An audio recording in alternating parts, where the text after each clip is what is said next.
concatenate function. This function allows you to join text and numbers together.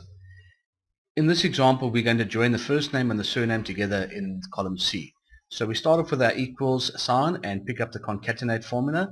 Select the first cell, comma, because that's the first argument, and in this case I'm going to put double inverted commas with a space in between, finish with another comma, and select Anderson. This will therefore put a space between the first name and the surname.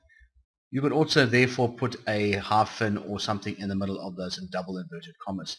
The shortcut is to use the ampersand sign, but this doesn't allow you to put any spacing in between.